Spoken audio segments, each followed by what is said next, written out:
story.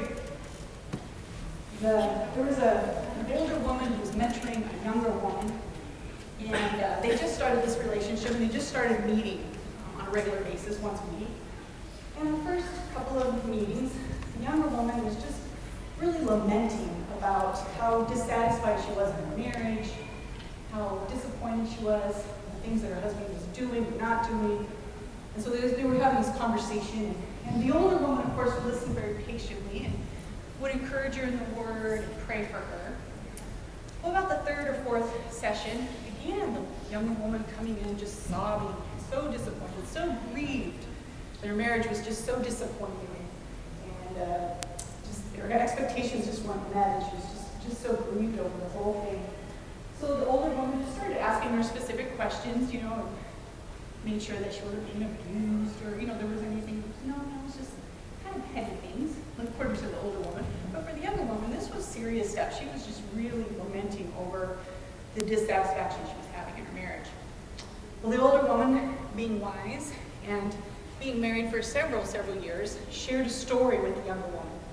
She said, when I was a young wife and mother, I too lamented and sobbed over my marriage. I too was grievely disappointed in the things that my husband was doing and not doing. And it was just wreaking havoc in my heart. And one day the Holy Spirit said, write everything down on a piece of paper. So I eagerly wrote all my disappointments down on a piece of paper and how often my expectations weren't met, and just wrote them all down. And then she felt like the Holy Spirit said, now put it in a box. Okay, so she had pages after pages of all of her disappointment. And she puts it in the box, and she felt like the Holy Spirit said, now go bury it. She went in the backyard and she buried this box and really just let go. And said, Lord, I can't find what I'm looking for in my husband. And she realized that the Holy Spirit was teaching her the deepest longings of her heart was truly found in Jesus alone. And yet she was looking to her husband to meet all those expectations. And of course, he could never, ever meet her expectations. He was a good man. There was nothing wrong with him as a man. He was human, right? But she had finally learned to let go and to really appreciate her husband. And started to be thankful for the gift that he was. And her marriage changed. Well, she shared this with this younger woman, and this younger woman was like, oh my goodness. So she first was convicted. She went home and she did the very same thing. She wrote copious amounts of pages of why she was disappointed. And the longings of her heart were not met in her husband. And she buried the box in the backyard in honor of her mentor. And she too was free from that. I love this chapter because to me it screams, bloom where you're planted, be content. And so that's what I want to share with you today. I saw this, it was actually on Focus on the Family. He says, one of the great mysteries of Christianity is contentment. At least one must presume it is a mystery because so few people live it. Yet contentment is not something found, it's an attitude. So I want to share with you, and this is just, I think you're probably very much like me. I struggle with discontentment and contentment. There seems to be this battle that goes on. So I was just thinking and praying and meditating through the scriptures, seeking the Lord, and I just think that there's some signs of discontentment that we can maybe be aware of, so we know if we're falling into that. You and I were born with a longing in our heart that only Christ can fulfill. And unfortunately, we live in a world where we try to look for that longing to be fulfilled, that longing to be satisfied in our souls by looking to people, position, or things to satisfy. Is that not a true statement?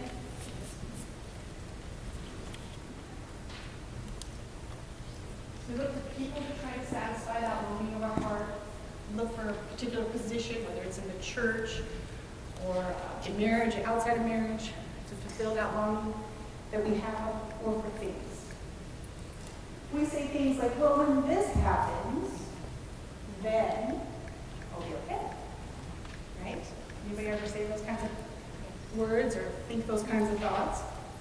If only my husband would or would not, right? I think, for me, There was some ideas that I had in a Christian marriage where I had expectations of my husband to be a certain type of godly man. He didn't fit that mold. And I remember being frustrated with that. Thinking, well, he should be able to do this and do that. I never really appreciated the godly man that he was until God got a hold of my heart and I just began to really appreciate. Yeah, maybe he doesn't lead worship or preach on Sundays or all these crazy ideas that I had that my husband needed to be a godly man. He's generous, he's attentive, he's a wonderful father, he's a great provider. He prays for us. Those are the things that now I can really just love and appreciate him in versus trying to make him into something that he's not. So I don't know how I feel about that. If only my husband. If only I was married.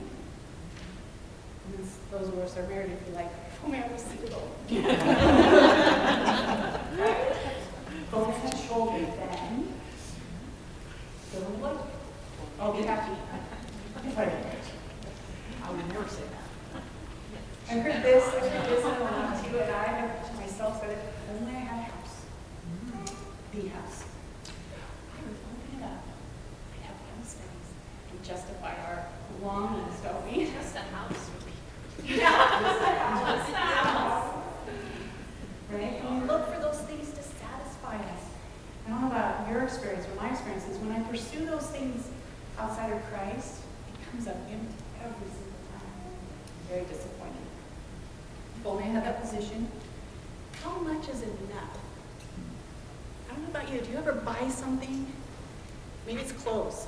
You wear it for a couple times and all of a sudden it's old hat. You're on to something else. And then pretty soon you're bringing bags and bags of clothes to Goodwill. You guys do that? Yes, because we're dissatisfied. But things don't seem to just make it happen. Or maybe we've got piles and piles of stuff. You don't know what to do with it. The more stuff you have, the more you have to manage. Isn't it strange? You and I will spend half of our life accumulating stuff, and then the remainder of our days getting rid of stuff. Isn't that strange? Because again, we're looking for those things to satisfy us in some way that only God has put that longing in our heart. Only He can satisfy. There's no U-Hauls at the cemetery. No. we were talking about this today in group. Do you guys find yourself, this is a sign of discontent, comparing? If only I had her house. If only I had this house. If only I was single. If only I was married. And so we start looking at, only was that kind of mother. They truly brought that up. Oh, we're also guilty of that. No, God has made you to be the mother of your children. He picked the best mom for your children. There's no other mom that could do the job that He's called you to do for those children. Pretty cool. Isaiah 55:2 says, why do you spend money for what is not bread? This is God talking. And your wages for what does not satisfy. Listen carefully to me and eat what is good. Who's good? He's good. And let your soul delight itself in abundance. Incline your ear and come to me. He alone is the only one who is satisfied. The other area that I know when I'm feeling discontent is I start grumbling and complaining. Does anybody else have that problem? I was listening to Elizabeth Elliott. I'm not sure if you know who she is. Just an amazing godly woman. She was talking about the subject of contentment. And she brought this up, that we are to do all things without complaining. All things without complaining. All things without complaining. Even the weather. That really struck me. I would imagine that the majority of us, me included, before we even get to our car today, will have a complaining or grumbling thought. Is that possible? Oh, yes. Yeah. Well, we'll see snow. Of course we will. Where in Narnia? Yes, that's right. But Narnia eventually melted. Aslan is coming. That's right. James 5:9 says, don't grumble against one another. So do all things without complaining, and don't grumble against one another. Ouch. Ouch. So when I'm complaining and grumbling, and you're grumbling and complaining, it's a sign we're discontent. So I don't know about you, but that's like struck my heart to the core. The other sign of discontentment is being stuck in the past.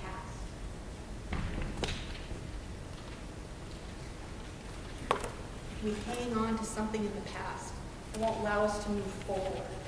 It could be a regret of some sort, or a time or a season of our life that we just cannot seem to let go of. Does that make sense? We get stuck there. It's a sign of discontentment. I met a gal, and she could only talk about what God did in her life like 10 years prior.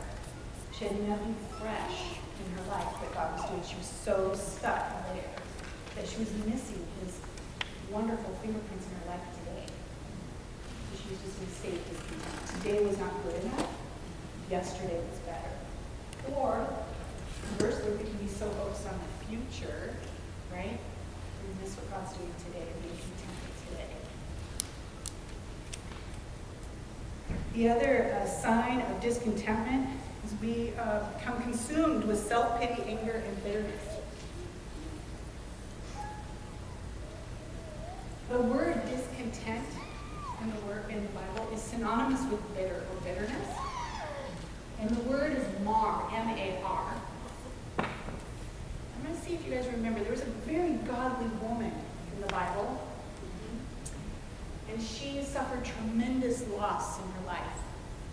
Tremendous grief. And she asked her friends to call her Mara. Do you remember her name? No. And I was praying for you guys, and I thought, you know what? I wonder if there is a Naomi in this room today who's lost significant. There's just been a lot of loss and pain. Who was a godly woman. I mean, Naomi was an amazing, amazing godly woman. And I just pray for Ruth in your life, someone you have invested in, can bring encouragement to you. Because that Ruth now has a God that she saw in you. And she saw people that you were a part of. And she wanted to be a part of that too. So I pray that Ruth comes along in your life and just reminds you of the God you serve and the influence you have. So we can all become self-pitying, angered, and bitter, maybe not stay there. Okay. The next part is the secret of learned contentment. Unfortunately, contentment is not a spiritual gift. It's a discipline, right? It's something Paul said he had to learn.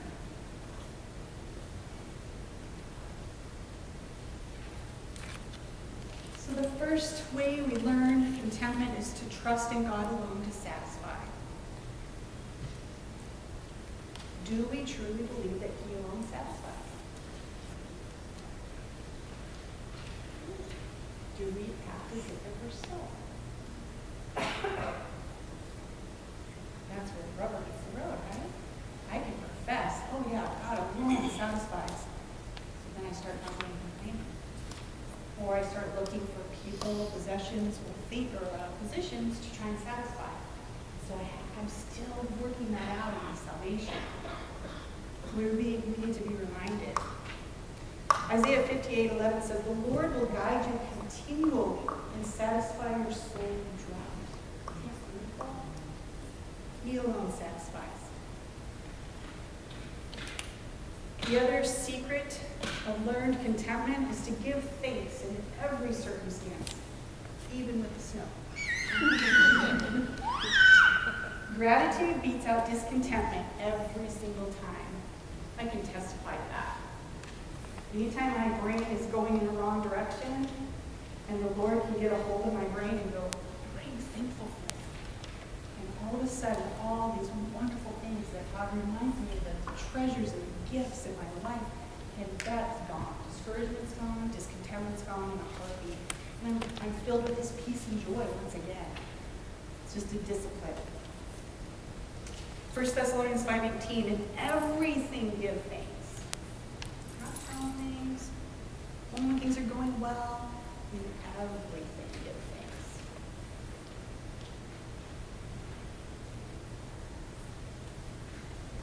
The other secret of learned contentment is to become preoccupied with the well-being of others.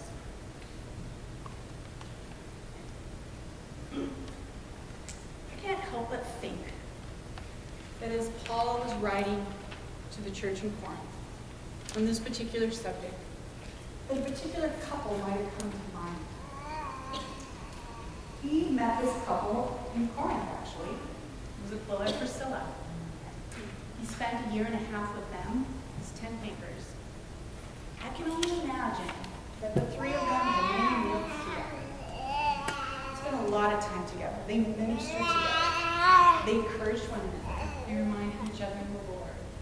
I just can imagine the three of them just having this wonderful fellowship. And I would imagine that Paul saw in this couple this amazing marriage. I think he esteemed their marriage. I think that he valued what he saw in their marriage. I would imagine there, as any married couple, he probably saw them squabble and fight, just like any marriage would, right? But I bet he saw them come together and reconcile. I can only imagine the relationship that they had. In fact, it was such a powerful relationship that the next move, Paul moved to Ephesus. They came with him, and they started a house church there. They were filled with hospitality and truly had the well-being of others in mind. I would imagine Paul witnessed that day in and day out. This amazing couple, just loving the church, opening up their homes to the church, supporting Paul in the way that they could. Pretty cool stuff. So it's just my imagination, it's conjecture. I wonder if he had them in the forefront of his mind when he was writing chapter 7. I just wonder. I think it's possible. Because he wrote that letter, while he was in Ephesus. So it just seems like the dots connect. I love that. What's interesting about Aquila and Priscilla is that there are times when he referred them as Priscilla and Aquila, which was very rare that you wouldn't put the woman's name before the man's name. Scholars believe that perhaps she played a really prominent role in the body of Christ. Isn't that interesting? And yet, the two of them didn't have a competing nature about them. They didn't compare. They ministered together. I just think that's really powerful. What a good gift. So, that's just what scholars believe. I have to share with you, we talked about this a little bit in our group today, at Shree's group, I should say. When I found out that the chapter 7 was the one that was assigned for me to study and meditate on and be able to share what God was showing me in that, is the term render affection just would not leave my mind.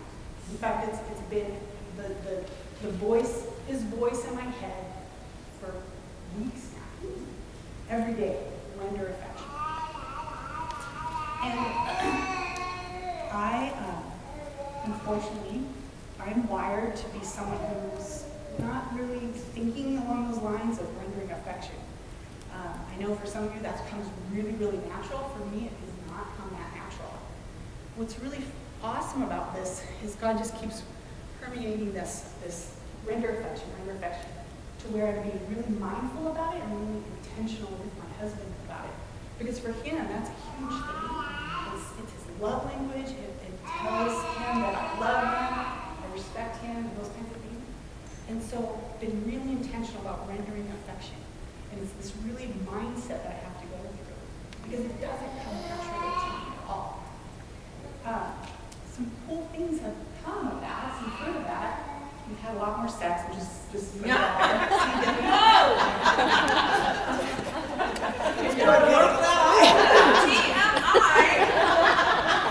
I did that for him. It's good.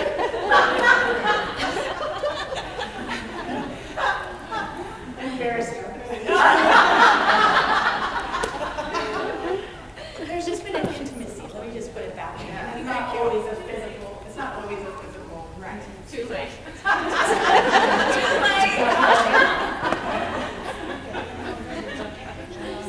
guess I just want to testify that God's word works even when it's contrary to our nature, contrary to our flesh. Does that make sense? I hate to admit this too, and I tend to withhold as well, not even meaning to, but just when I'm feeling hurt or disappointed or whatever, I tend to withdraw. Not just for my husband, but in general. That's kind of my survival mechanism, if you will. So for him to speak to my heart continually, render affection, has been really powerful to me personally as well. Thank you for your transparency right along.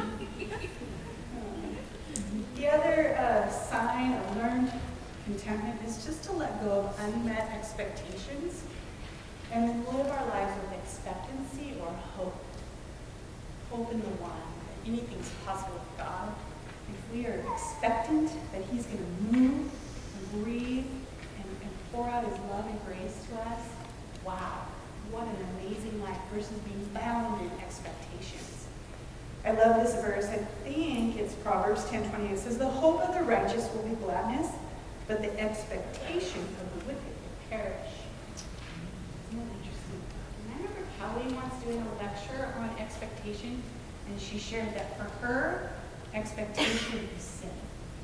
And I would agree, for me personally, when I hold on to expectations, it becomes sin because I become disappointed, bitter, and angry.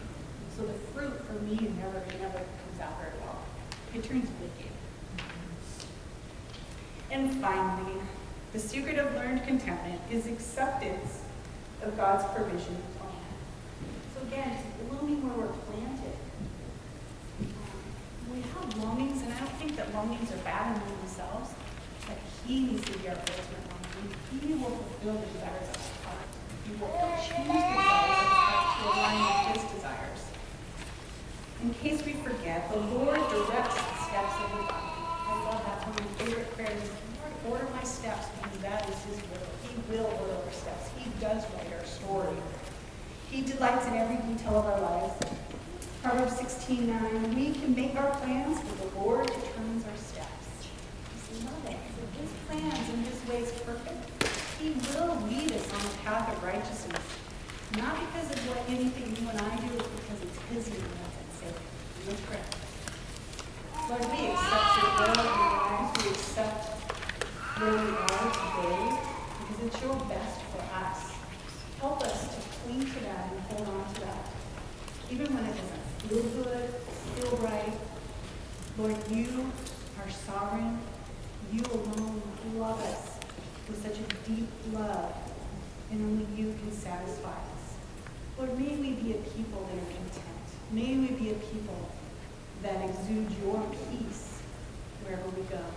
And may the world look to you because they see something in us that they